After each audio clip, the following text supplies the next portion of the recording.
This is Kamera, my first few minutes with God, day number 284, Matthew chapter 8, verses 1 through 13, Luke chapter 7. A man with leprosy tells Jesus, "If you are willing, you can heal me." Jesus says, "I am willing, be healed." Leprosy instantly disappears. Jesus tells this man to go to the priest, give an offering, make this a public testimony. Fast forward, Jesus has returned to Capernaum. A Roman soldier, he has these respected Jewish leaders to go up to Jesus, ask Jesus to heal his valued slave.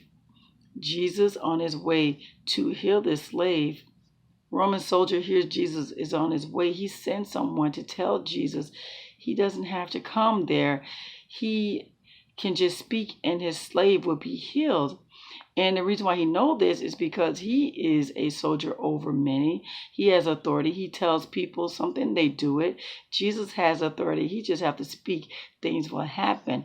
Jesus turns and says to the crowd, he hasn't seen such faith in all Israel. And the servant is healed.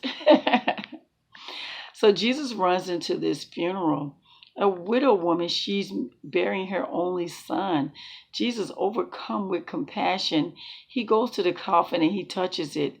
And he says, "Young man, get up." The young man, he rises, and Jesus takes this young man to his mother. Fast forward, John the Baptist, he sends two of his disciples to Jesus. He needs to know if Jesus is the Messiah they've been expecting. Jesus tells those disciples, just tell John everything you've seen and what you've heard. He says, the blind can see, the lame can walk, the deaf can hear, the dead are being raised to life, good news is being preached.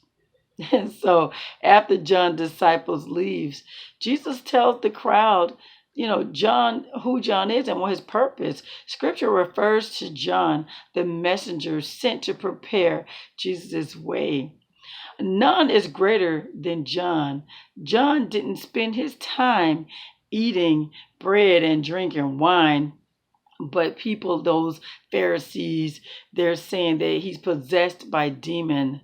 Son of man, he feasts, he drinks, and you say that he's a glutton and he drinks and he's a drunkard and he friends with tax collectors and sinners.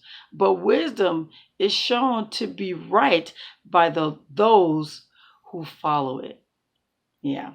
So the Pharisees, they invite Jesus to dinner. A certain immoral woman, she comes to where Jesus is and she kneels down and she cries over Jesus's feet, and then she starts to wipe those tears, and then she wipes some perfume that she brought in this alabaster jar. She rubs that on Jesus' feet as well. And so you had these Pharisees there thinking within themselves, if you only knew the type of woman who was before him. So Jesus, knowing their thoughts, he points out that, you invite me here. You didn't treat me with the hospitality that she gives me. You didn't give me water for my feet. You didn't do this and do that. You didn't anoint my head or what have you. But she is doing this. And so Jesus tells her that her sins are forgiven. He tells her that her faith has saved her, and to go in peace. Isn't that something? But there you have it, guys. That's day number 284. Matthew chapter 8, verses 1 through 13. Luke chapter 7. You have a God-filled, blessed day.